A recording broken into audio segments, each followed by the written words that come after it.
Halo Gunarwan dan Gunarwati sekalian, ketemu lagi ya di channel saya Gunar Os. Dan ya, kita ketemu lagi di segmen Sepekan Arsenal ya. Jadi setiap Sabtu pagi kita akan ada segmen Sepekan Arsenal, segmen di mana saya merangkum berita-berita Arsenal selama sepekan terakhir ya, dengan harapan teman-teman bisa update dengan berita-berita Arsenal dan nggak perlu cari kesana kemari untuk berita-berita ini ya. Iya, dan minggu yang jelek ya. Sebagai fans Arsenal, ini minggu yang kurang baik ya, dengan berbagai kekalahan ditambah lagi dengan mengundurkan dirinya Edu ya. Jadi ini bukan bukan pekan yang mengenakan bagi fans-fans Arsenal. Tapi ya, ini adalah hal yang harus ya mungkin dilalui lah ya oleh semua klub. Jadi ini ya kita akan bahas ya untuk berita-berita seminggu ini. Teman-teman, sebelum kita lanjut ke pembahasan kita, perkenalkan dulu bagi yang pertama kali hadir di sini, channel saya adalah fans channel Arsenal. Jadi kalau teman-teman ngefans dengan Arsenal atau suka dengan konten-konten sepak bola semacam ini, boleh yuk di like, share, dan subscribe ya. Dan jangan lupa dipencet tombol loncengnya. Jadi setiap kali saya update, teman-teman dapat pemberitahuan dari YouTube. Oke, tidak berlama-lama kita mulai ya dari berita kita yang pertama. Ini dari hasil pertandingan ya. Di akhir pekan yang kemarin di mana kita kalah 1-0 ya di Saint James Park. Saya juga udah ada reviewnya pertandingan ini. Teman-teman bisa lihat kalau mau lihat review lengkapnya ya. Cuman dari saya secara singkat, ini pertandingan kalau menurut saya kita memang layak kalah ya. Permainan kita sangat jelek, tidak bisa menciptakan peluang, bahkan tidak bisa memaksa penjaga gawang Newcastle untuk melakukan penyelamatan. Jadi memang kalau dari pertandingan ini, ya ini kalau menurut saya layak kalah. Dan ini sekali lagi kita tumbang di Saint James Park ya, seperti musim lalu. Cuman kalau musim lalu saya bisa bilang itu golnya kontroversial. Kalau untuk kali ini tidak ada kontroversialnya sama sekali. Dan sekali lagi, kalau buat saya kali ini memang kita layak kalah gitu ya. Nah, tadi sekali lagi teman-teman, kalau mau lihat review lengkap saya boleh dilihat ya di video saya sebelumnya. Berikutnya ini untuk hasil pertandingan kita di Champions League ya. Ini juga kita mengalami kekalahan lagi. Cuman kalau buat saya, nah ini baru kalah tapi penampilannya positif gitu ya. Jadi kita kemarin menciptakan banyak peluang, menciptakan banyak opening lah ya, dan serangan-serangan kita menurut saya juga lumayan bagus. Kalah sial karena bola melambung ya tiba-tiba lah ya, itu ke arah tangannya siapa? Ke arah tangannya Mikel Merino sehingga terjadi penalti. eh ada beberapa keputusan yang tidak apa ya, tidak menguntungkan Arsenal lah ya. Salah satunya adalah ketika eh, kena mukanya siapa sih, Merino juga ya, itu kena kena tinju penjaga gawang Inter Milan. Lalu juga pada saat di menit-menit akhir yaitu adu kepala, itu si Kai Havertz ya sampai terluka, sampai sobek. Menurut saya ya, kalau mau dibilang layak penalti sih ya 50-50 ya, tapi ya memang ya itu tidak menguntungkan kita lah, gitu aja secara simpelnya. eh Ya, dari open play menurut saya juga itu udah bagus lah ya permainan kita kemarin. Cuman memang satu, kurang beruntung. Kedua juga pertahanannya Inter Milan kemarin, begitu udah 1-0 mereka kan parkir bus ya. Jadi sangat sulit untuk ditembus. Jadi bukan hanya kita kurang beruntung ya, tapi juga memang pertahanan mereka luar biasa. Sekali lagi saya ada reviewnya untuk pertandingan ini. Cuman saya mau mohon maaf dulu untuk review saya pertandingan ini, eh lupa mematikan lagu latar belakang ya, sehingga itu ada suara lagu latar belakangnya mungkin mengganggu. Saya minta maaf banget karena sudah tidak sempat lagi untuk rekaman ulang ya, karena waktu waktu itu udah jam 5 kurang. Jadi saya selesai rekaman itu udah jam 5 lewat. Jadi udah nggak bisa lagi untuk rekaman lagi. Ya minta maaf ya teman-teman untuk reviewnya mungkin ada lagu BGM-nya, background musiknya yang agak mengganggu gitu ya. Oke, next untuk berita selanjutnya ya. Ini dari dari media entah gimana ya, dari bisa ngecek di catatan sipilnya Norwegia ya. Martin Odegaard ini sudah menikahi pasangannya ya, Helen Spilling, ini di bulan November ini. Jadi tidak diketahui tanggal pastinya. Tapi ini dari catatan sipilnya ya, Norwegia. Ini secara registrasi Odegaard ini sudah menikahi pasangannya ya, Helen Spilling, seorang penari kalau nggak salah ya. Ya dari kita mengucapkan selamat aja deh ya ini untuk Mas Odegaard ya. Selamat atas pernikahannya. Semoga langgeng ya, dan bisa menjadi keluarga yang apa ya, kalau dari kita ya bisa menjadi contoh juga lah bagi kita ya, keluarga yang bahagia gitu. Oke ya, dari berita ringan pernikahan lalu kita juga ke berita ringan ini ya untuk El Neni yang ya ini mantan pemain kita ya, sudah lulus lisensi UEFA A.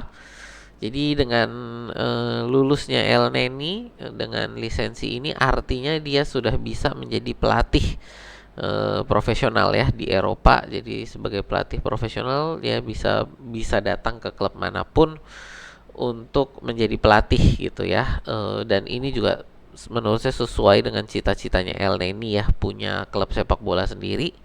Dan saat ini klubnya dia masih bermain di liga amatir ya. Jadi eh, masih kalaupun lancar semua setiap musim bisa promosi, paling nggak 7-8 tahun lah ya baru bisa ketemu kita di IPL.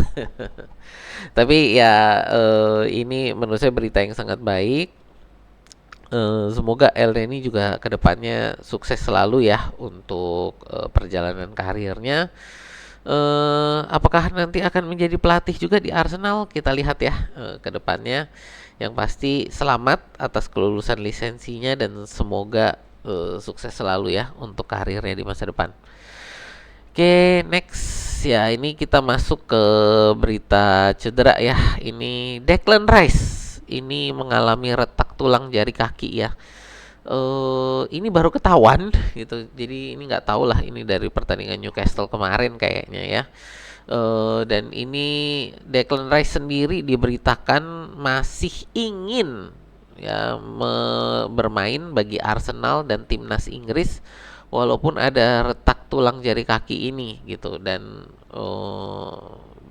katanya sih dia siap bermain ya dengan melawan rasa sakit di kakinya ini gitu. Dan ini menurut saya sesuatu yang jangan dipaksakan ya, karena secara profesional ini butuh waktu sekitar kalau nggak salah 3 atau 4 minggu lah ya sampai dengan retak ini bisa bisa sembuh. Kalau menurut saya Arsenal sebaiknya harus tegas mengistirahatkan Declan Rice ya. Jadi walaupun dia bilang bisa bermain ya, jadi ini dari pemainnya sendiri yang bilang dia masih ingin bermain bagi Arsenal dan bagi timnas Inggris dengan melawan rasa sakitnya. Dan menurut saya ini lebih baik dari Arsenal untuk memaksa beristirahat supaya cederanya nggak berkepanjangan, jangan sampai justru malah makin parah. Tapi ya nanti kita lihat ya di akhir pekan ini, hari Minggu besok ya, jam setengah 12 pada saat kita melawan Chelsea, apakah Declan Rice diturunkan. Dari saya sekali lagi harapannya adalah Declan Rice ini diistirahatkan ya, jangan sampai tambah parah gitu ya. Nah ini sih dari saya ya, semoga juga pemikiran dari tim medis Arsenal semoga juga sama ya. Udah ketahuan ada cedera, diistirahatkan, jangan sampai nanti tambah parah cederanya malah tambah panjang ya. Oke, next dari berita cedera kita masuk ke gosip transfer ya. Ini dikabarkan Al Ittihad masih tertarik untuk mendatangkan Leandro Trossard ya. Di awal musim ini sebenarnya mereka sudah melakukan apa ya, penawaran. Ini adalah untuk peminjaman dengan opsi wajib beli kepada Leandro Trossard di awal musim ini. dan itu ditolak oleh Arsenal. Tapi diberitakan masih ingin mendatangkan dan ada kemungkinan berani mencoba mendatangkan Trossard ini nanti di jendela transfer musim dingin besok ya, Januari. Dengan nilai transfer kabarnya ini ada di nilai 35 juta euro gitu kan. Nah, ini yang masih menjadi satu pertimbangan juga gitu kan, di mana beberapa permainan Trossard ya, beberapa pertandingan terakhir ya, 3-4 pertandingan terakhir dia turun sebagai starter, tidak terlalu bagus ya. Nggak bilang jelek sih, tapi tidak terlalu bagus ini kan untuk Trossard. Ya dari kita sih mengharapkan Trossard mau terima lah ya sebagai super sub gitu kan.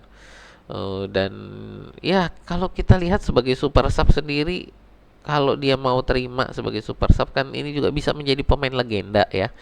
Kita lihat Ole Gunnar Solskjaer juga menjadi legenda di Manchester United karena dia sebagai super sub gitu kan. Jadi ya nggak perlu khawatir, nggak perlu takut tidak punya legacy ya sebagai pemain cadangan.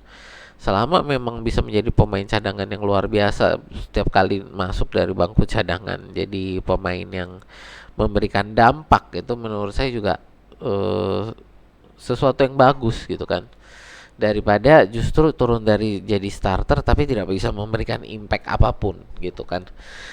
Ya, dari saya sih ya semoga ya yang terbaik juga, dan mungkin saya memberikan pertanyaan juga kepada teman-teman di sini ya, apakah Trossard sebaiknya dijual di jendela transfer musim dingin ini atau bahkan mungkin di jendela transfer musim panas? Silakan, menurut teman-teman layak dijual atau enggak? Boleh tulis di kolom komentar ya. Selanjutnya ini juga gosip transfer lagi, di mana katanya kalau ya bisa menjual Trossard, Arsenal katanya mau mendatangkan Mohamed Kudus ya dari West Ham ya. Ini sendiri, Kudus sendiri juga sebenarnya sudah menjadi target transfer Arsenal sejak musim lalu ya. Jadi sejak musim lalu, cuman karena kita sudah membeli Declan Rice dengan 100 juta pound sterling secara dana, kita sudah tidak bisa mendatangkan Kudus. Kabarnya bahkan musim lalu itu Kudus menunggu Arsenal gitu kan, menunggu Arsenal untuk mendatangkan dia dari Ajax. Cuman ya tadi, karena secara keuangan kita sudah tidak mampu membeli, akhirnya Kudus ke West Ham gitu kan. Ini sesuatu yang sangat disayangkan, karena kalau kita bisa beli kemarin harganya tuh murah banget, kalau nggak salah sekitar 35-an juta euro juga gitu kan. Dimana ini nanti kalau kita mendatangkan dari West Ham nilainya kabarnya ada di kisaran 100 juta euro juga gitu. Jadi udah naik lumayan tinggi, 3 kali lipat gitu ya. Harganya udah naik 3 kali lipat. Ya tapi apa mau dikata ya, ini adalah resiko di mana kita telat membeli ya. Sudah bermain bagus juga, lumayan bagus lah ya di West Ham. Jadi ya dari saya, ini ya sesuatu yang apa ya, ya sudah, kalau memang menurut saya juga kita perlu memang winger kanan ya, sebagai penggantinya Saka, sebagai rotasi untuk Saka ini sangat diperlukan gitu ya. Jadi kalau dari saya, kalau memang ini rencana yang ingin dilakukan, menurut saya sangat bagus kalau Arsenal bisa mendatangkan Kudus di jendela transfer musim dingin ini. Ya tadi dengan catatan Trossard ya terjual gitu ya. Ini ya kita lihat perkembangannya untuk jendela transfer musim dingin ini atau musim panas nanti ya. Ini untuk Kudus bisa didatangkan ke Arsenal.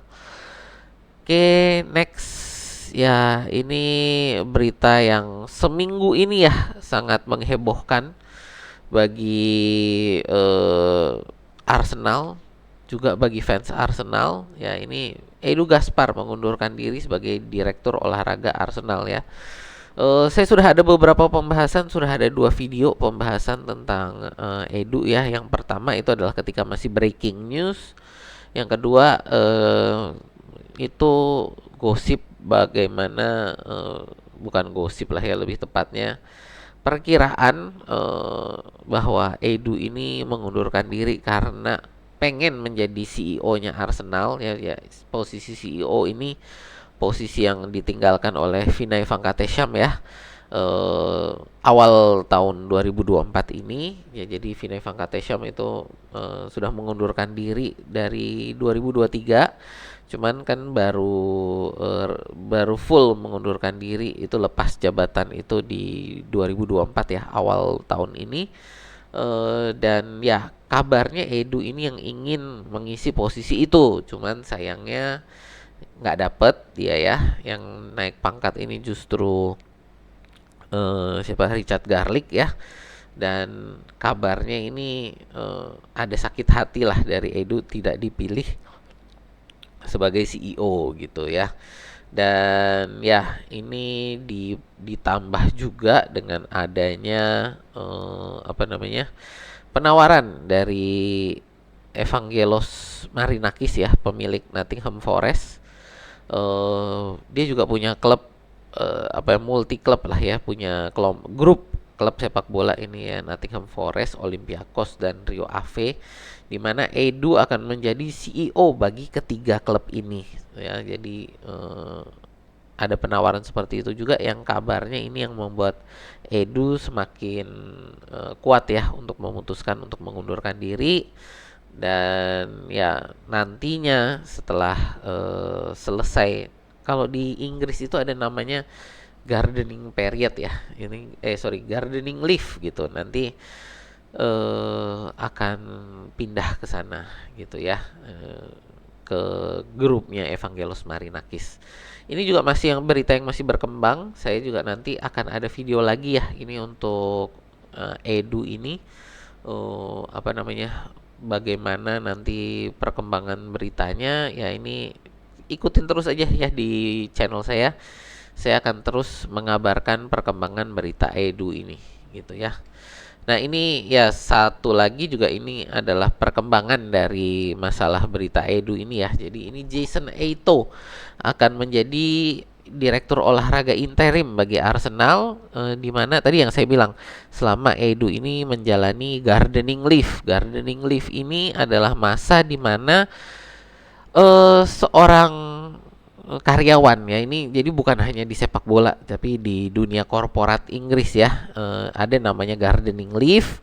Ini adalah masa cuti ya, masa cuti bagi seorang karyawan di mana dia akan pindah ke perusahaan lain tapi dengan pekerjaan yang sama atau mirip gitu ya. Jadi nggak boleh secara langsung pindah ya. Sebenarnya kalau perusahaan awalnya kasih boleh ya, boleh juga sih langsung pindah gitu. Tapi ada hukumnya bahwa perusahaan ini boleh melarang seorang karyawannya untuk pindah ke pesaingnya dengan posisi yang sama atau mirip, dengan catatan ini nggak boleh dilarang selamanya. Jadi ini ada namanya gardening leave inilah gitu ya. Jadi masa di mana dia sudah tidak melakukan pekerjaannya di perusahaan lama, tapi belum boleh pindah ke perusahaan baru untuk melakukan pekerjaan yang miripnya ini gitu ya. Jadi ini Edu akan menjalankan gardening leave-nya di Arsenal. Ya ini kabarnya selama 6 bulan ya. Jadi ya sampai musim ini selesai lah ya. Jadi gardening leave-nya Edu. Jadi Edu sudah tidak, secara resmi sudah tidak melakukan pekerjaan bagi Arsenal, tapi masih tercatat sebagai karyawan Arsenal. Jadi dia tidak boleh melakukan pekerjaan juga bagi grupnya Evangelos Marinakis ini. Dan ya dalam masa-masa ini ya bisa dibilang dia cuti lah, liburan dulu gitu ya. Dan masih jadi karyawan, masih dapat gaji juga dari Arsenal. Dan karena dia tidak melakukan pekerjaannya, maka pekerjaan itu saat ini akan turun ke Jason Aito ya. Ini adalah wakil dari Edu selama ini ya, wakil direktur. Jadi ini wakil direktur Edu selama ini, yang mendukung Edu juga. Jadi dia akan menjadi interimnya dulu ya, direktur olahraga interim Arsenal, selama Arsenal ini nanti akan mencari direktur olahraga yang baru ya, yang memang nanti akan permanen. apakah Jason Eto sendiri nanti bisa jadi permanen? Ya kita kalau pekerjaan dia bagus ya nanti bisa gitu kan. Jadi ya ini mungkin memang direktur olahraga permanen kita ke depan. Tapi untuk saat ini ya dia posisinya masih interim, dan dari Arsenal ini akan melakukan pencarian ya. Ini yang kabarnya sih dipimpin oleh Arteta, Josh Kroenke, lalu juga Tim Lewis dan Richard Garlick ya. Ini 4 orang ini yang akan menentukan siapa nanti direktur olahraga Arsenal yang baru. Saya ada beberapa kekhawatiran ya, cuman ini nanti berita yang lain lagi lah ya untuk masalah direktur olahraga ini. Terutama di mana yang saya takutkan ini adalah peran Arteta yang terlalu besar dalam menentukan siapa direktur olahraga Arsenal yang berikutnya. Jujur saya ini agak khawatir untuk masalah ini, tapi ini pembahasan lain lagi ya. Nanti kita akan bahas di video yang lain lagi. Karena ini juga udah 20 menit lebih ya video kita. Jadi ya sampai sini dulu lah ya ini untuk berita Arsenal kita. Jadi ini segmen sepekan Arsenal kita. Sampai di sini dulu. Jadi terima kasih ya yang sudah nonton, terima kasih yang sudah like, share, dan subscribe. Kalau teman-teman ada berita-berita yang saya lewatkan untuk Arsenal selama sepekan ini, boleh tulis di kolom komentar. Atau teman-teman punya opini tentang pemberitaan-pemberitaan tadi, boleh juga tulis di kolom komentar di bawah ya. Itu aja dari saya. Terima kasih. Sampai jumpa di video kita berikutnya ya.